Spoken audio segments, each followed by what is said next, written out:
অর্গানাইজেশনের উদ্যোগে মুক্তিযুদ্ধের স্মৃতিচারণ এবং শিক্ষা উপকরণ বিতরণ অনুষ্ঠানে আজকের অনুষ্ঠানের সম্মানিত সভাপতি,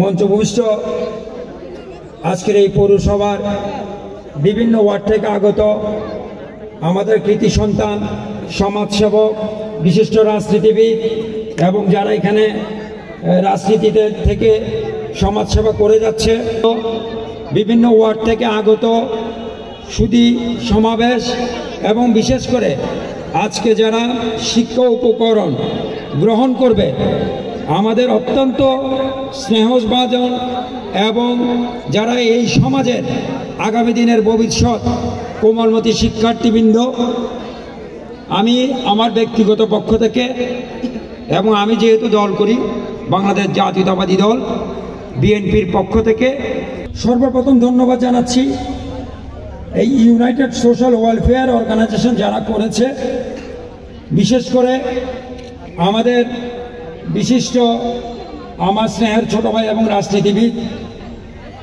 জিহান, আবিদ, ফারুক, রোবেল, সাইফুল, আরিফ, আরও যারা তাদের নেতৃবৃন্দ তাদের সাথে সংগঠনে রয়েছে, তাদেরকে আমি আমার অন্তরের অন্তঃস্থল থেকে তাদেরকে বিশেষভাবে ধন্যবাদ জানাচ্ছি।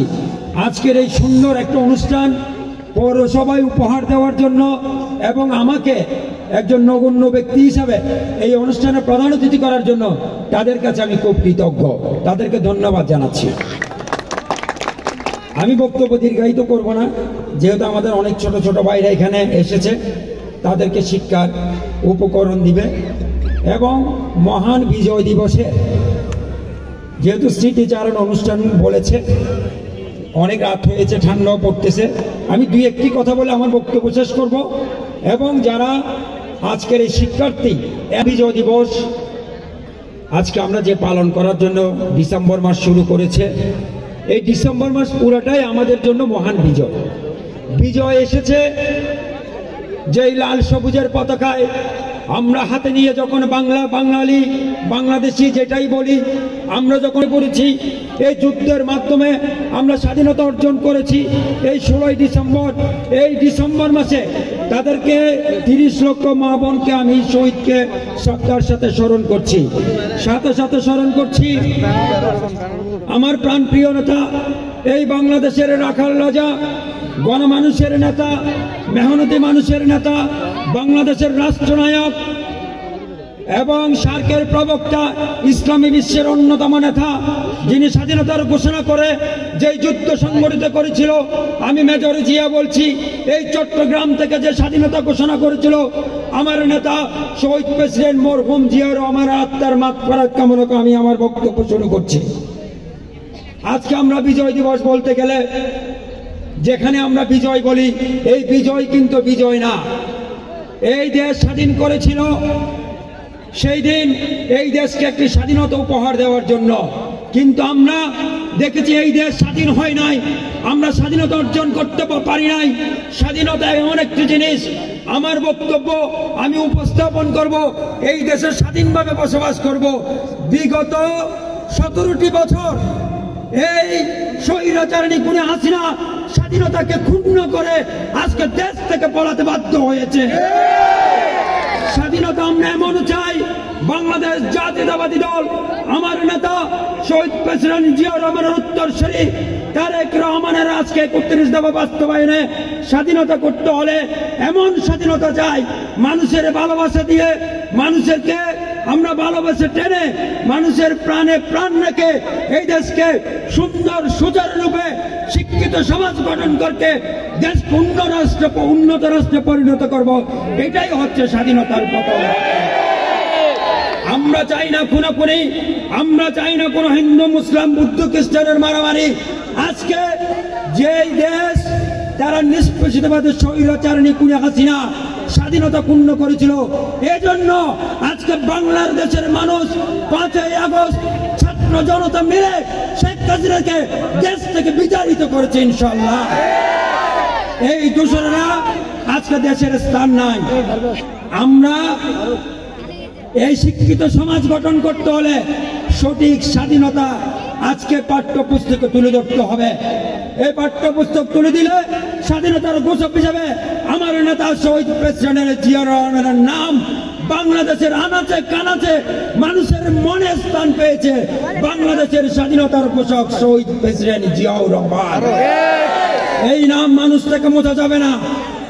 আজকে আমি যে ইউনাইটেড ওয়েলফেয়ার সোসাইটি অর্গানাইজেশন করেছে তাদেরকে আবারও বলতে চাই, আগামী দিনে আমরা তাদের মাধ্যমে এই কোমলমতি শিশু এবং শিক্ষক শিক্ষার্থী মিলে আমরা সবাইকে এই পাঠ্যপুস্তক এই অর্গানাইজেশনের মাধ্যমে আমরা বই বিতরণ অনুষ্ঠান করব ইনশাল্লাহ। তাদেরকে সার্বিক সহযোগিতা করার জন্য আমার ব্যক্তিগত পক্ষ থেকে এবং বাংলাদেশ জাতীয়তাবাদী দলের পক্ষ থেকে তাদের জন্য আমার মন প্রাণ উজাড় দিয়ে আমরা বই বিতরণ অনুষ্ঠান করব ইনশাল্লাহ। তাদেরকে ধন্যবাদ জানাচ্ছি। আজকে যারা তাদের ব্যক্তিগত উদ্যোগে টাকা পয়সা খরচ করে এই যে শিক্ষার্থীদেরকে শিক্ষা উপকরণ করেছে, আমাকে সম্মানিত করেছে, তাদের সুন্দর সংগঠন গড়ে তোলার জন্য আমি তাদের সার্বিক সহযোগিতা কামনা করছি।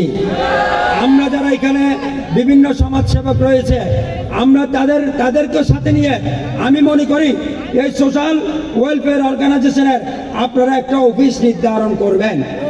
ওই অফিস উদ্বোধনে পাঠ্যপুস্তক দিয়ে পাঠাগার রচনা করুন। একটা পাঠাগার স্থাপন করলে শিক্ষার্থীদের যেখানে আমরা স্বাধীনতার বই পাবো, আমরা বসতে পারবো, সেখানে আমরা পড়তে পারবো, শিক্ষার্থীরা কোনো বই পড়তে পারবে। আমরা সুন্দরভাবে একটা অর্গানাইজেশন করতে চাই, তাদেরকে সহযোগিতা করবো ইনশাল্লাহ। আপনারা সুন্দরভাবে একটা পাঠাগার করার জন্য উদ্যোগ নিন। আমরা যতটুকু পারি আমি ব্যক্তিগত দলের পক্ষ থেকে এই পৌরসভাবাসীর পক্ষ থেকে আপনাদেরকে আমি সহযোগিতা করব। তাদের সুন্দর অনুষ্ঠান করার জন্য আবারও ধন্যবাদ জানাচ্ছি। আগামী দিনের বাংলাদেশ হবে সুন্দর বাংলাদেশ, আগামী দিন বাংলাদেশ হবে সুচারুরূপে সুন্দরভাবে এই দেশ গঠনের জন্য শিক্ষিত সমাজ দিয়ে এই দেশ গঠন করা হবে। এই দেশের স্বাধীনতা অর্জন হচ্ছে, স্বাধীনতা রক্ষা করা কঠিন। আজকে দেশ স্বাধীন হয়েছে, এই স্বাধীনতা রক্ষার জন্য আবারও যদি রক্ত দিতে হয় আমরা বাংলাদেশি মানুষ প্রস্তুত আছে ইনশাল্লাহ। কোন স্বৈরাচার এই দেশে আর আসতে পারবে না ইনশাল্লাহ। এই স্বৈরাচারের মাধ্যমে কোন লোক, কোন জাতীয়তাবাদী দল, আমার নেতা শহীদ প্রেসিডেন্ট জিয়াউর রহমানের উত্তরসূরি বেগম খালেদা জিয়ার কৃতি সন্তান এই বাংলাদেশের আপামর জনসাধারণের পরম তারেক রহমানের নেতৃত্বে আমরা এই দেশে সুন্দরভাবে উন্নত সমাজ, শিক্ষার্থী, স্কুল কলেজের সমস্ত শিক্ষার্থীকে পাশে নিয়ে আমরা একটা সুন্দর দেশ গঠন করার প্রকল্পে উদ্যোগ নিব ইনশাল্লাহ। এই সাথে সোশ্যাল ওয়েলফেয়ার অর্গানাইজেশনকে সাথে থাকার জন্য আমি উদাত্ত আহ্বান জানিয়ে আমার বক্তব্য এখানে শেষ করছি। আপনারা ধৈর্য সহকারে বসবেন। তাদের ওয়েলফেয়ার অর্গানাইজেশন কিছু ছাত্রীকে শিক্ষার্থী উপকরণ দিবে এবং আপনাদের জন্য আর কিছু আছে না।